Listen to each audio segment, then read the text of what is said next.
Je me suis dit, mais alors là, on a offert des taureaux, quoi, ou des béliers contre ma vie de prière. Mais c'est quoi? C'est ouf, j'arrivais pas et tout, machin. J'arrivais pas. Je sortais juste le matin, je fais ma prière et tout ça, machin. Maintenant, mes prières à moi de combat, j'y arrivais pas. Je sais pas, j'arrivais pas à démarrer. Il y avait même un moment où, lorsque j'essayais de prier et d'élever la voix et tout, je toussais en fait. Je toussais tellement. Vous voyez un peu les chanteurs, lorsqu'ils ont, ça fait longtemps qu'ils ont chanté, tout ça, histoire de travailler un peu la voix et tout, machin. Et tout, si tout ça, machin. Si ça grise en fait. Donc c'est un peu comme ça. Je me suis dit, hé, je tousse maintenant. Hein. J'essaie de monter et puis je tousse. L'heure est grave, ma chérie. Je sais plus quoi.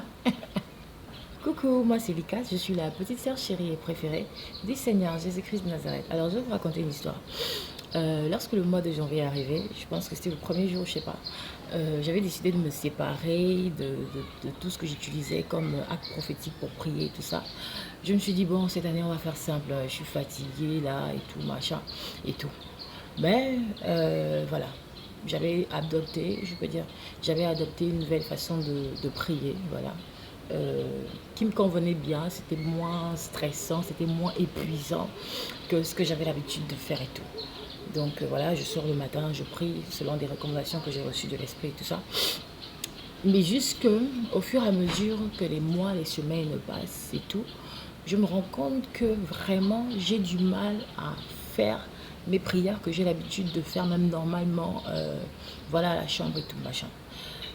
Voilà, les prières de combat.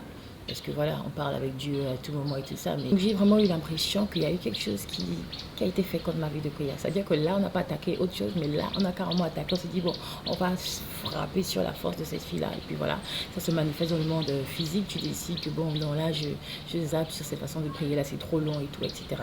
Alors que normalement, lorsque Dieu te demande de prier d'une certaine façon, lorsqu'il te révèle certaines choses, c'est en fonction de ta destinée, c'est en fonction de ton parcours, des choses que auxquelles tu fais face en fait. Tu ne peux pas prier comme les autres, tu n'as pas les mêmes problèmes que les autres, tu n'as pas les mêmes réalités que les autres en fait. Tu ne peux pas juste décider comme ça, de dire que bon, on va faire simple et tout ça, machin.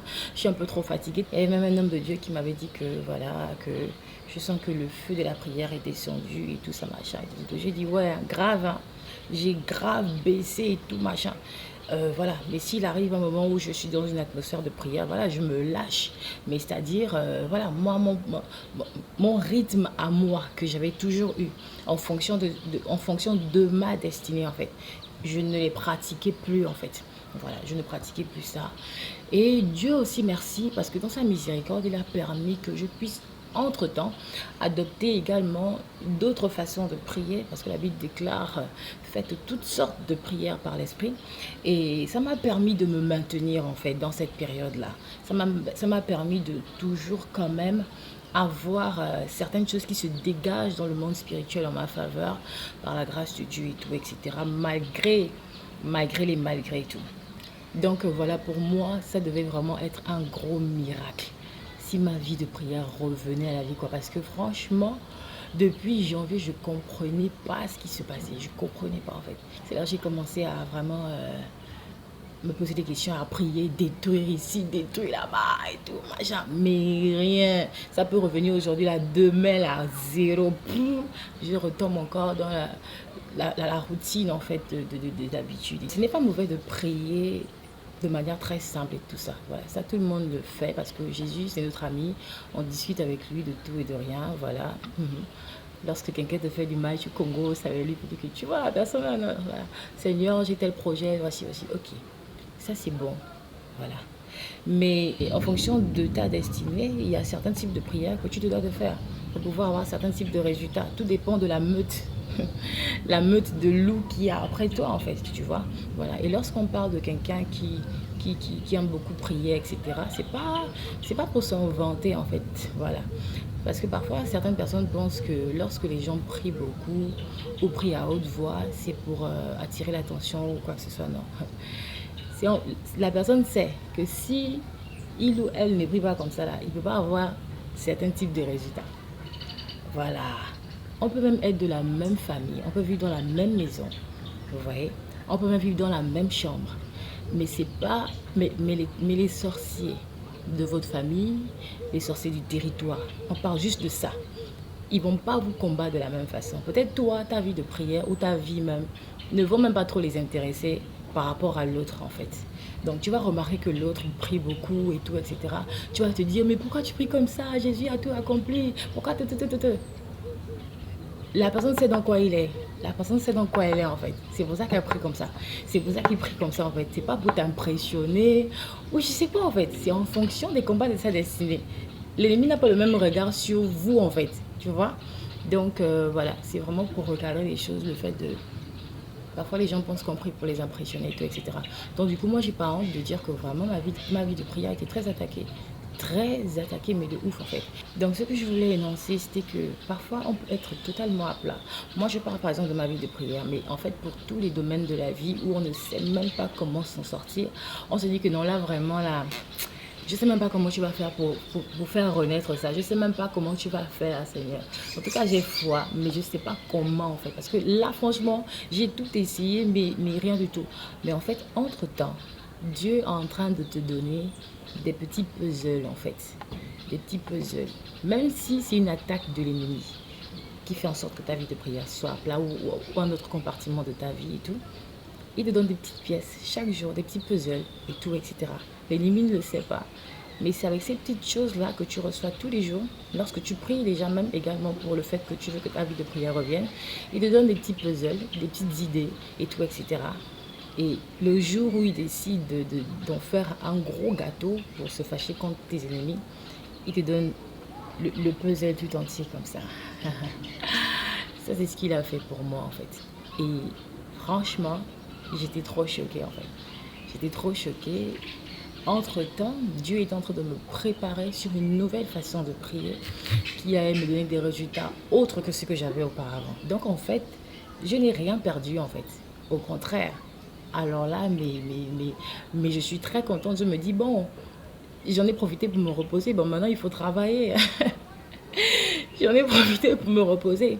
Et puis, de toute façon, je pense qu'à la porte d'une nouvelle saison, il y a toujours une grâce de la prière qui est déversée. Ça ne dépend même pas de toi, en fait. Ça dépend juste du plan de Dieu pour toi. Et toi, tu subis tout simplement. Voilà. Parce que Dieu, en arrière-plan, il travaille. Il ne va pas te regarder, l'ennemi t'attaquer et puis il ne fait rien. Non. Voilà. Donc, parfois, on peut penser que Dieu n'agit pas. Mais en fait, derrière, il est en train de travailler, en fait. Derrière, Dieu est en train de travailler petit à petit. Dieu est Dieu, quoi. Non, mais franchement, Dieu est Dieu. Et aujourd'hui, je pratique ma nouvelle façon de prier et je suis tellement choquée des résultats. Non, j'ai dit en fait, c'est pas possible en fait. Je rêve. Je rêve en fait. Et le fait que j'arrive à faire ça tous les jours, voilà, je rêve en fait. Parce que vous savez, lorsque tu as tellement de combats, tellement de situations et tout, ça peut être difficile de prier avec des actes prophétiques. Mais pourtant, ce sont les actes prophétiques qui te permettent, par la prophétie, on dit bien les actes prophétiques, qui t'assurent que demain, là, tu vas voir ce que tu es en train de prier là. Vous voyez, c'est le prix à payer. Tout le monde n'est pas obligé de prier avec des actes prophétiques ou de faire des actes prophétiques quand il prie. Chacun sa destinée, chacun ses combats, chacun ses réalités. On peut se réveiller le matin, Seigneur, merci pour la journée, alléluia, amen, et puis voilà, tout cool. Ça, c'est les gens, l'ennemi n'a même pas le temps en fait. Ça, c'est les gens, ils ont juste les difficultés de la vie, c'est-à-dire que les difficultés qu'un être humain peut rencontrer, ils ne sont pas combattus par l'enfer. Voilà. Donc voilà en fait, ne nous critiquez pas, nous qui parlons tout de vie de prière ou qui disons que voilà, on a perdu nos vies de prière et tout ce machin, etc. C'est parce que c'est notre arme en fait. C'est en cela qu'on a trouvé notre force pour pouvoir résister, contrecarrer au plan de l'ennemi. Et moi je rends grâce à Dieu parce que je suis connectée à cette grâce que Dieu m'a faite. Moi aussi je prie pour vous. Que Dieu vous accorde la même grâce que moi. Je ne sais pas dans quel domaine vous êtes en train de galérer, vous espérez véritablement que Dieu fasse quelque chose. Je prie vraiment qu'il vous étonne. Que vous soyez là comme si vous étiez dans un rêve, en fait. Dire que ça, c'est réel, je peux enfin avoir ça, je peux. Voilà, comment j'ai dit que je peux enfin reprier comme ça. J'étais arrivée au point où lorsque j'osais la voix, je toussais en fait. Je toussais de ouf, hein. Genre ça fait mal à la gorge parce que j'arrivais plus à aller dans cette hauteur-là. Alors que je sais que moi, là, il y a des moments, là, il faut que ça monte en fait. Si ça monte pas, j'ai l'impression que j'ai pas renversé quelque chose en fait. J'ai l'impression j'ai l'impression que j'ai pas renversé quelque chose. J'ai l'impression que il y a encore quelque chose qu'il faut, il faut encore taper dessus là. Donc voilà, mais Dieu m'a fait grâce et Dieu vous fera grâce aussi. Voilà. Donc que Dieu vous bénisse. Merci d'avoir écouté mon témoignage. Voilà, c'était Likas, la petite sœur chérie et préférée du Seigneur Jésus-Christ de Nazareth. Shalom.